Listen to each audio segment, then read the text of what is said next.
What's going on, guys? Have you ever watched the hook balls, knuckleballs, and boomerang, but whatever that Sam Cooke one was, and wonder yourself, what's the hardest one? Why are there so many punts? What are they and what's the hardest one? Today I'm gonna go through and rank them from beginner to expert. What's the hardest, absolute most nuts punt to hit? Okay, and we're just gonna get right into it. We're gonna start off with the drop punt. Okay, you can hit this any sort of way. All right, you can hit it over your shoulder, you can hit it holding it like a bottle cap, you can hit it holding it underhand, you can hit it holding it overhand, sort of the more Aussie style. There's so many ways. You can't mess this thing up. Okay, it is one of the easiest balls to hit as long as you're hitting right down here on the bottom. There's almost no way to mess it up, and it looks something like this. It's gonna fly through the air end over end. You just can't go wrong. You can't mess it up, okay? The next punt we're gonna go through is the louie. It's like the drop punt, except now, instead of holding it straight up and down and striking up through it, we're gonna hold it a bit at an angle. We're gonna use a little bit more leg power to kind of cut across it, get it across our body. It's gonna be a little harder because I got a wind pushing the ball in this way, but you're just using more of everything that you already have. It's a little bit harder because it requires a bit more hand-eye coordination, and trust me, a lot of you punters, I've watched you guys take your first attempt at a louie. The hand-eye coordination and the hand-foot coordination is not as there as you might think it is. So let's see it real quick.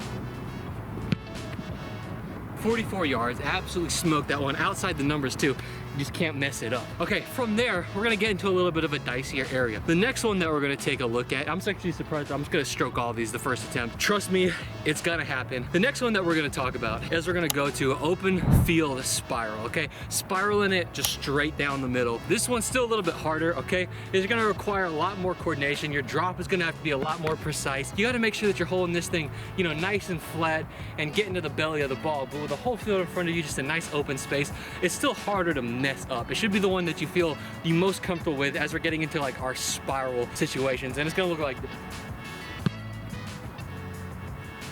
So that takes us now to the harder forms of spiraling, okay, which is the directional ability, but there's certain directions that are harder than the others. The first thing that we're gonna do is the easier of the two directions. I call it strong side directional, because if you're right-footed, it's gonna be to your right. If you're left-footed, it's gonna be to the left, okay? Go in the direction that your foot is easier. Everything goes that way. You're more likely to fade that way. A lot of guys will crunch that way. It just pushes everything to the right, or at the very least, even if the ball doesn't end up over there, you have a better chance of getting that. So I'm actually gonna move left of the camera and be on this left hash and kind of punt it towards the middle of the field, okay? Okay, so see right there, I just went 4 for 4 through all of the easy rounds, okay? That's like your beginner set is drop, punt, louie, middle, and then your strong side. Now let's get into a little bit of the harder stuff, huh? Okay, now we're gonna get to the intermediate level of punting, okay? I know we just ended on 2 spirals, but the next one is actually gonna be the boomerang ball. We're gonna hold this bad boy sideways, and we're looking to kick through it to cause a nasty little side spin.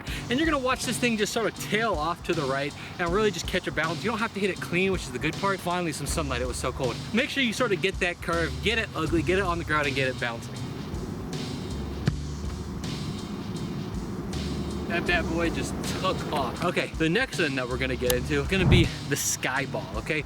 This one, still a little bit harder. It's kind of a toss-up between this one and the next one, in my opinion. But you're just gonna hold your drop up a little bit higher, go a little bit more nose up, and you really just wanna aim for your foot side panel, which is right here. You wanna aim like middle, a little bit higher, and just try to get up under that ball. The goal, if you're a younger guy, is like 4.5, 4.6. If you're an older guy, you probably wanna be hitting 4.9 to the 5.2 range. We'll see what I can do. And the trick is not hitting it up high so much as making sure it doesn't take off for 60 yards. So you have to keep everything more compact and just really stay close and swing up through that ball. And if it goes like 35, you don't really care if it turns over. You just want it high and short, okay? Get the returner away from it, get your guys some good field position. The next one, in my opinion, is easy once you learn it, but it's kind of hard to get a grasp of, and it's the rover punt, or the walk right, punt left. Everybody has a different name for it, but I'm coining it rover. Rover, that's what it is, okay? It's really not too bad.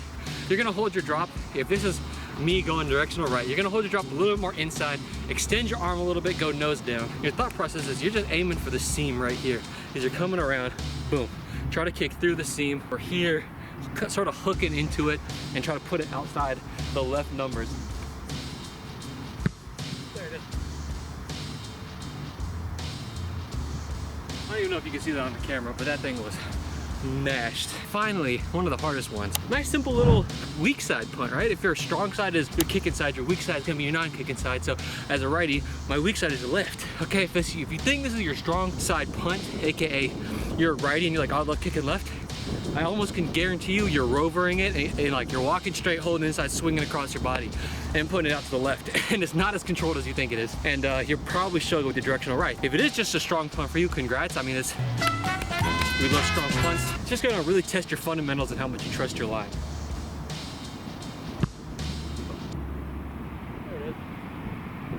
Next, we're gonna get to the advanced punts, and I promise you, number one is gonna blow you away. This is the hardest punt ever. I've been working on it for years, okay? This next one is just the banana punt. It's gonna look a lot like the boomerang punt, as in it's supposed to have a hook, but the boomerang just kind of pure hooks, then hits, and you're trying to get it just bounce. The banana is more of like a pooch punt mixed with a boomerang punt. And this one, the reason why it's so hard is because you have to actually have some leg strength if you want to pull this off.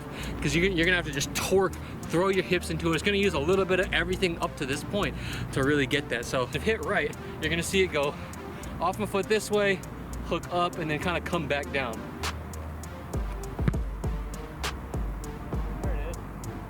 Now up to this point, every single punt that I've shown you has been hit in a game before, okay? Mitch Wisnowski loves using the banana ball. Logan Cook, I've seen him hit the boomerang a bunch. Jack Fox just hit the rover this week when he launched that 69-yarder. It was a thing of beauty. You can watch him kind of bow out, swing back across his body. Still ended up sort of outside the hash, but who cares? The thing was demolished. The next one, the number one hardest ball to hit. I've never seen anybody do it in a game. Never seen anybody do it. Brad Robbins for the Bengals, I've seen him warm up with it. He's hit some at practice. But as far as I'm concerned, this is still a theoretical punt, and it's the inverse grip punt, okay? So all it is you're gonna hold the ball here, and your fundamentals have to be so sound to even think about doing this, because you have to understand what makes a ball spiral, and essentially you have to create a lefty swing path with your foot as a righty, or a righty foot path with your swing as a left. And that is just a super hard thing to do. Like I said, you have to know everything about what you're doing. You might be able to get lucky and hit it if you're not too confident, if you're just throwing stuff at the wall and just swing at it all day. But if you want to be a proficient at this type of ball, you have to really know what you're doing. So I'm going to show you a couple. Remember, inverse grip, very hard. That's what it looks like right there. First try, 50-yard ball. And guys, remember, I've been working on this punt for years. Okay, I started developing a long time ago. Never seen anybody hit in the game. Very hard punt to hit. Conceptually, all your fundamentals have to be super sound, not including stuff like your drop and everything else already has to be good if you even want to attempt this. So there you go, there you have it, from the easiest to the hardest. Every single punt that I know of, I've heard there's been a knuckleball. I've seen guys try to hit it. No one's ever convinced me that it's actually a functionally better ball to hit in a game than an Aussie, a louie, or any of the other spirals, which is where it comes down to. So I think Sam Cooke played around with it. Didn't really see it after the documentary. I watched a lot of Sam Cooke film, but I'd love to know what you guys think. Give it a shot. DM me on Twitter at Isaac Punts, or DM me on Instagram at Isaac Punts. Tag me in your videos of you trying some of these. Let me know what you think. As always, peace.